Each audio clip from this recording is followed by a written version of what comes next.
प्रेम से बोलिए विष्णु भगवान की जय। पुरुषोत्तम मास महात्म कथा अध्याय 18।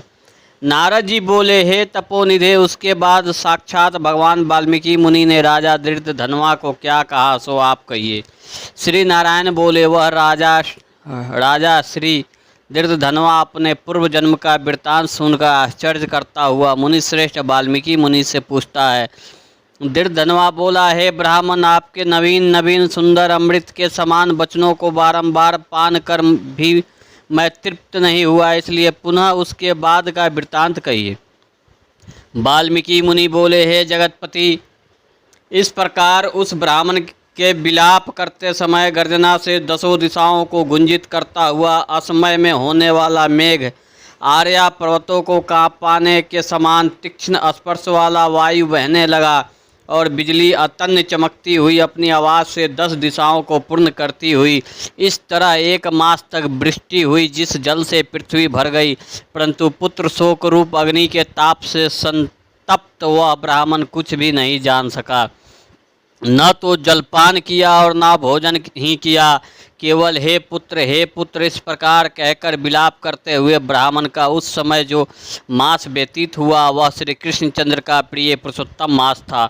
सो न जानते हुए उस ब्राह्मण को पुरुषोत्तम मास का सेवन हो गया।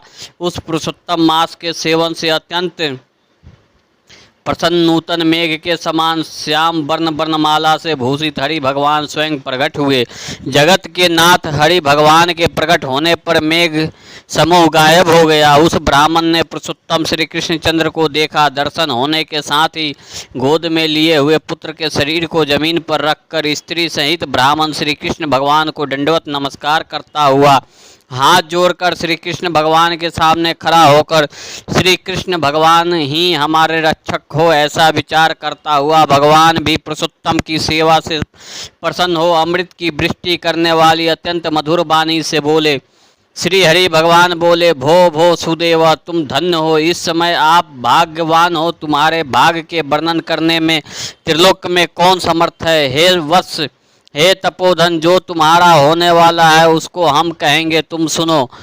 हे ब्राह्मण, 12,000 वर्ष की आयु वाले पुत्र तुमको होगा। इसके बाद तुमको पुत्र से होने वाले सुख में संदेह नहीं है। हे द्विजात्म, प्रसन्न मन से मैंने यह पुत्र तुमको दिया है। हमारे प्रसाद से होने वाले तुम्हारे पुत्र सुख को देखकर हे द्विजोत्तम, देवता, गंधर्व और मनुष्य लोग पुत्र शोक की इच्छा करने वाले होंगे। इस विषय में तुमसे प्राचीन इतिहास मैं कहूँगा, जिस इतिहास को पहले मार्कंडेय मुनि ने राजा रघु से कहा था।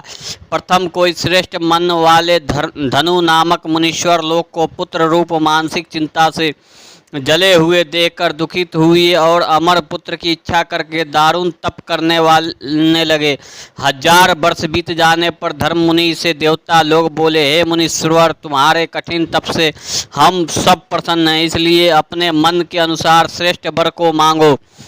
श्री नारायण बोले, देवताओं के अमृत तुल्य इस वचन को सुनकर उन तपोधन धनु नामक मुनि ने बुद्धिमान और अमर पुत्र को मांगा। उस ब्राह्मण से देवताओं ने कहा कि पृथ्वी में ऐसा पुत्र नहीं है।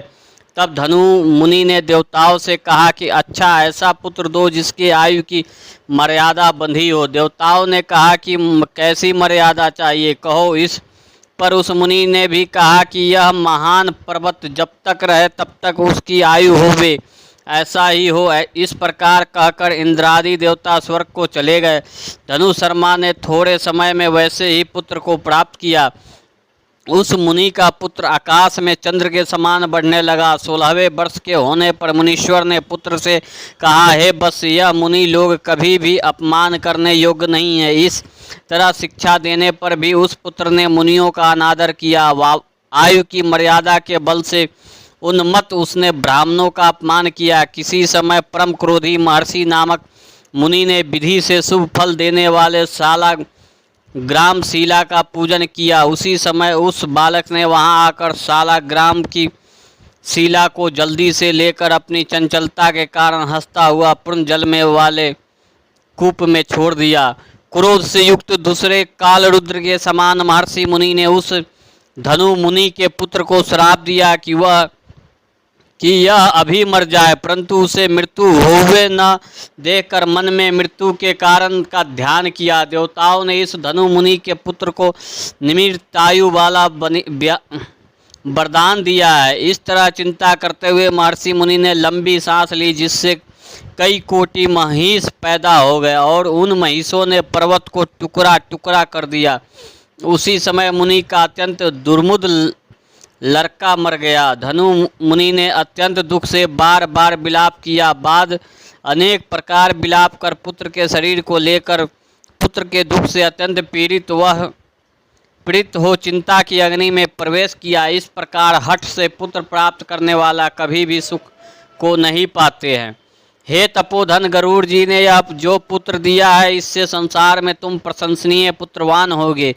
हे अनघ, मैंने प्रसन्न होकर पुरुषोत्तम के महात्म से इस पुत्र को चिर आयु किया है। यह तुमको सुख देने वाला होगा। पुत्र के साथ सर्वदा गृह आश्रम के सुख को भोगने के बाद तुम ब्रह्मलोक को जाओगे। वहाँ उत्तम सुख देवताओं के वर्ष से 1000 वर्ष प्रयत्न भोग कर पृथ्वी पर आओगे। हे द्विजोत्तम, यहाँ तुम चक्रवर्ती राजा होगे। दीर्घधन्वा नाम से प्रसिद्ध तथा सेना सवारी से युक्त हो 10,000 वर्ष प्रयत्न पृथ्वी के राजा का राज भोग करोगे। इंद्र के पद से अधिक अखंड बल और ऐश्वर्य होगे। उस समय यह गौतमी ऋषि पटरानी होवेगी। नित्य पति सेवा में तत्पर और गुण सुंदरी नाम वाली होगी। राजनीति विशारद तुमको 4 पुत्र होंगे और सुंदर मुख वाली महाभागा सुशीला नाम की कन्या होगी।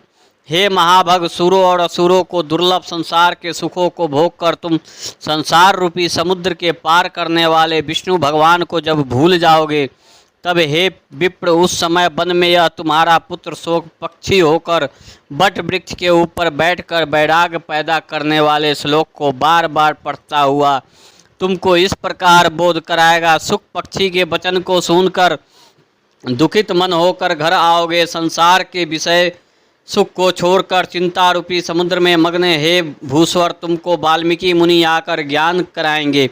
उनके वचन से निसंदेह हो शरीर को छोड़कर हरि भगवान के पद को दोनों स्त्री पुरुष तुम जाओगे, जो कि पद आवागमन से रहित कहा गया है। इस प्रकार महाविष्णु के कहने पर वह ब्राह्मण बालक उठ खड़ा हुआ। वे दोनों स्त्री पुरुष ब्राह्मण पुत्र को उठा हुआ देखकर अत्यंत आनंदित हो गए।